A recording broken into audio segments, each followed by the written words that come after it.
Welcome to Conversations with Elise Quevedo. Today, I am joined by a talented and passionate young leader of tomorrow, Nina Diender. Hey, Nina, thank you for jumping on this chat. How are you today? Hi, I'm good. Thank you. How are you? Very good. So, guys, let me give a bit of a background on how I know Nina. So, Nina, you are the daughter of Edwin Diender, whom I've Yes. collaborated with multiple times, thanks to a brand that I collaborate with.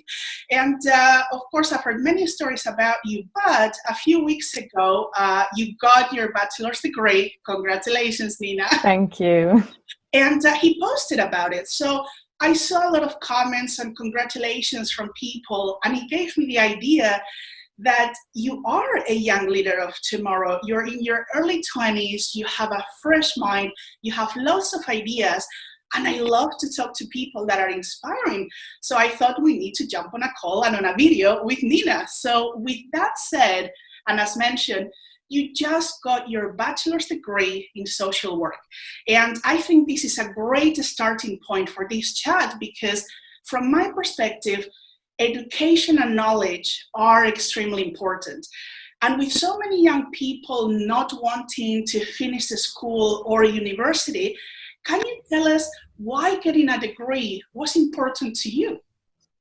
Well, I don't think it's necessarily the degree that was important to me. It's more about everything that comes with the degree. I think education is more important, and I really loved learning about all the different subjects I had in school. And I think going to school is not about the specific things you learn, but it's more about the mindset you receive, you create for yourself, and you learn from the people around you. I had amazing teachers who shared their experiences in the field, and I heard all these different perspectives. And by learning and talking about all these different perspectives, I was able to create my own individual level of professionalism, if you can say it like that. I can learn all these techniques at school, but essentially it's everything combined that changes your mindset in the line of work you're in. Wow, Nina, what a great way to kick off this chat. And you're correct. The more people that we actually learn from, the better that we can get ready for the future. And to follow up on that question, and because not many people know you yet, that's very important, not yet, because I'm sure many people will know your name in the future. Can you tell us a little bit about what are you passionate about and what is Nina all about? Who is Nina Diender? That's always a really hard question when somebody asks you that. Well, I can give you a little insight on where I am right now, because I won't go into my whole life history. Maybe on the next chat. Yeah, sure. But I'm a recently graduated young professional who is literally standing at the very beginning of my career, my professional life. So I'm very eager to start learning and build experiences. And since there are a lot of things to learn, I want to start with the two things I'm most, you asked me what I'm most passionate about. And I think the two things I'm most passionate about are helping people and communication. Being more effective in my communication towards every aspect of my life, and also towards the people I'm working with. In my current job, I work with refugees in the Netherlands in a language school. So I learned the importance of communication efficiency and what it means to people. I mean, communication is not just talking. A lot of people might think it is, I'm talking to you, I'm communicating to you, but it's a lot more. You have body language, you have your tone, you have everything. And that's really something I learned while working at the school with the refugees. And communication is also really about understanding one another. And I think there's a lot of things I can still learn. And I think I can help others to become more efficient in their communication. And that's kind of the way the road I want to pursue. Wow, this is pretty powerful. And for, again, such a young age and to be passionate about helping others, it is absolutely amazing. And before I ask for your thoughts on what I feel are some important topics of today, and following on what you just shared about who Nina is and what you're passionate about, you recently read a book that I wrote a long time ago when maybe you were about 11 and 12. It was this book, Create Yeah. a Kick-Ass Attitude. And one of the first sentences you said to me was, I recognize a lot of it in myself. And this book has nothing to do with technology. It is all about being positive in life, creating the right attitude. And you've just mentioned communication, that is not just about talking. So I would love if you can share some of your thoughts on what you read, because for me, inspiring the leaders of tomorrow is important. And I do want to know what attitude means to you, also based on what you just said. Yeah, well, for starters, I would recommend the book for everyone because I really enjoyed your writing style. It was like you were sitting in front of me, you were telling me all these things, and yeah, attitude is a big part of the book. And literally, I had this background. I don't think if you can see it, but it is a quote, and it's happiness is an inside job, and I totally agree. I mean, everything of attitude means everything to me. Attitude means everything because it affects the way you motivate yourself, it affects the way you motivate others and people around you, and it also plays a big role in how you, for example, handle feedback from your coworkers and your friends and the people around you. I loved your example about the door-to-door salesman. Okay. And yeah, it's I think you use the example of like they get rejected every time and they get doors slammed in their face, but it's about the mindset and it's about the attitude. Like, okay, maybe not this person will buy my products, but maybe the next one. And I think it's all about staying positive in life. And I recognized myself because we have quite a few life rules that are the same. Like in your book, you write, I think it's the first page, treat others the way you want to be treated. And you can't change the past, you can only change the future. I hold those life mottos, if you can call them that, really close to my heart. And another motto I hold close to heart is a quote from Pippi Longstockings. I don't know I if you loved know her. her. Oh my gosh. Yeah, I So always watched her.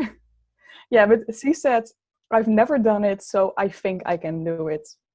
I try to really keep this in mind when I'm working and I'm starting a new task or something I've never done before. I'm like, I can dwell in the negative and be like, oh wait, what if I make mistakes? What if I don't do it right? Like I was really nervous for this interview. But I can also think, you know what, this is a great opportunity. It's a learning experience. I'm able to work on my self-growth. I am able to learn something new. Maybe I can meet new people along the way. And yeah, I've never done it, so I think I can do it. And in my opinion, your mindset is the most important thing in your life. I mean, every situation is affected by your mindset. So I think you should always keep working at a positive attitude. wow, Nina, thank you so much for that. And again, it was really impactful for me because, of course, now I move in the tech world and I don't often talk so much about the mindset or the attitude in a specific ways. I bring it into everything I do, of course, but to have something that I wrote such a long time ago, even before I got into tech, to still be relevant today by someone like you who, again, you have the world at your feet right now. The world is your oyster, and to be able to relate to that, of course, it makes me happy. But not only that, to see your views that you also believe in this sort of thing, it gives me hope, because we live in a society right now, which is what we will take me to the next question, where social and reality TV are making not a very good impact into the young generation of today, which is why I say that let's move now to the technology world, and we do live in a social and technological area. So from your perspective, I want to know, what are the main benefits you see when it comes to social media? And I don't mean it as a personal point of view. I know you're just getting into the workforce now, but I would love to hear your thoughts for business. What are your thoughts about, as we continue over the next couple of decades, how we can use it as a positive outlet? Well, for starters, I have a social platform to thank for this opportunity to do this interview with you. Thank you, LinkedIn. And it's because of my dad's post. that started it all. I got my bachelor degree last month, and my dad posted it on LinkedIn with a message, and that he was really proud of me. And if anyone was looking for a corporate social worker, they could get in touch with him. And I think you saw this message, like you said in the beginning, and this is why we have this interview now. So I think a platform like LinkedIn is a really useful stepping stone for young professionals to get in touch with the people they admire, and also to just advance their career. I also think in return that social media is a way for corporations, like the bigger corporations, to get in touch with young talent, because we're kind of the generation. I mean, I'm speaking for myself right now, but a chat message is more laid back and less formal. And I think that sometimes many young people would appreciate it a lot more because it would appreciate it a lot more than like a letter, for example. Just a quick message is a lot easier for us, and it's more informal. So it doesn't bear a heavy burden like, oh, I have to write a letter back. I'm not even sure how I'm supposed to write a letter, to be honest. I haven't written one in a very long time. Maybe when I was a child to my grandparents for their birthday, but I have no idea. So a chat message is a lot more easygoing. Correct. I love your perspective, and there is one quote that I love to say, which is, it is not the most intelligent or strongest that survives, it is the one that adapts the most. And I think this is where the old generation need to learn from the young, and of course the young also need to learn from the old, but it's that balance of we're evolving, we are changing. And you're right, if your dad had not been so proud of your bachelor's degree, if you had not graduated, he wouldn't have posted about it, I wouldn't have seen it, I would have not come up with the idea of, hey, why don't we let Nina talk and share her thoughts as well? And why not? Because everybody needs a start. Everybody needs their first video, their first interview, their first job. None of us started with everything. We all started at zero. And I think sometimes in the corporate world, like you mentioned, maybe they forget or we forget that the world has changed. And there are many people, I cannot begin to tell you, Nina, how many people tell me, social media doesn't work. Social media is, let's call it straight, bullshit. And I'm thinking, are you kidding? I have met so many amazing people thanks to social, thanks to LinkedIn, thanks to Twitter. And of course, it also has a negative side. We know that. I just try not to focus on that. And if I get anything that is either negative or messages that are not business related, then I'm sorry, but I'm not in social to make friends. I'm social for business, to inspire and to meet potential people, just like I'm now getting to know you more. So thank you for your thoughts. And I hope that anybody listens. And if you want to, of course, talk to Nina more, all you need to do is talk to her, see what her perspectives are. And now I want to move on to another question, which I love to ask, which is, what does trusting technology mean to you? Because since you have grown up in tech from a younger age than I did, do you feel you trust technology more because it is embedded in your day-to-day from an earlier stage? How do you see technology from that perspective? Well, I received my first phone when I was 12, so you can certainly say it was embedded in my day-to-day life from a fairly early age. But yeah, since that day, I use my phone for everything. I have my agenda on it. I have my alarm in the morning, my books for either my professional books, my personal books. I had everything for school when I still went to school. And next to the practical use of my phone, it is also useful for keeping in touch with my friends and family. And even more so, because my dad lives in China, it's extra important that we have the technology to communicate with each other. We can video call and chat throughout the day to stay in touch. I think back in the day that wouldn't be possible. I mean, you could maybe call them, but then it would cost a lot of money and it would be really hard and you could only talk for a little while. So it would be maybe once a week, I can imagine. But I think there are a lot of people who are not used to a certain level of technology in their life, and they are still left behind on what technology can do for them. Tech is all around us, and I think it is able to help in many ways. For example, now with COVID-19, the elderly can get very lonely, and they can use technology to stay in touch with their family members who are not allowed to visit them.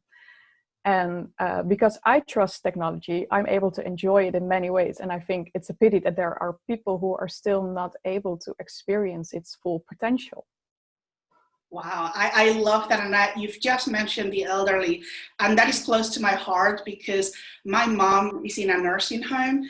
And although I'm in the same city right now, I haven't been able to see her face to face in 5 months. But it's thanks to technology, thanks to a smartphone, that I have been able to receive pictures, to receive videos. And you mentioned how you got your first cell phone at 12. I remember, I think I was, 19. So if you tell a 19-year-old now, hey, this is your first cell phone, they're gonna say, yeah, right. So when I left, for example, Spain to go to the United Kingdom, I was only 17. I didn't have a cell phone. We didn't live in an age where, oh, text me where you are. I had to go to a physical payphone at the airport to say, hey, I'll be jumping on a plane. I'll call you back when I get to the United Kingdom. This doesn't exist now. This is, no. You guys are growing up in a very different way. And again, I feel it is very lucky that you trust technology in that way because you're so used to it. The older we get, the harder it is, they say, to adapt to new things. Or there is also a saying that goes, you cannot teach an old dog new tricks. I'm not so much a believer on that one because I believe that if you do have the will and you do have the interest, no matter how old you are, you can do new things. But yes, that it is a little bit harder because most people say, I'm too old now, or I don't trust it because I don't know. This is not what I'm used to. But we are moving into new eras, and I do love the perspective you have, Nina. So I want to talk about a topic that I often speak with your dad about, which is smart cities. Now, I would like to know how you see this. What are your thoughts on this? Because we're now entering this smarter and greener world, and smart cities are becoming crucial for the future of humanity. So what are your thoughts on this? Well, I think cities are full of all different kinds of people. And since it's called smart cities, that should make smart cities social cities. And social from many different angles. I mean, socially engaged, socially responsible, socially inclusive. And in my experience, looking at smart city initiatives, as smart as they are, they actually do not show much social. I think by including the people of those cities, like all those different types and kinds of people, in the process of building a smart city, like even from the start, it's possible to be more socially engaged, socially responsible, socially inclusive.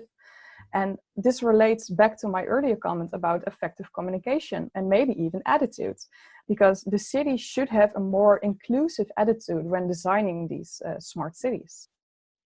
Wow, that is so straight to the point. So I love your answers. And I am Dutch. Yeah, now I have only 2 questions left for you today, although I definitely think I'm gonna want to follow up with you, Nina, because you have a very fresh perspective on things. And prior to this video chat, you told me that you think that there is a lot of promising technology that can play a big part in optimize the way we support people who need a bit of extra help. And you've just mentioned that within a smart, there isn't enough social. So I guess this would run under the Tech for All umbrella and corporate social responsibility. So can you share your thoughts and ideas on that thinking that you have? Yeah, well, because the world is going more digital at a very fast pace, we can already recognize that some people are being left behind. I mean, look at the people in the what do you call them, the elderly homes, like for the older people.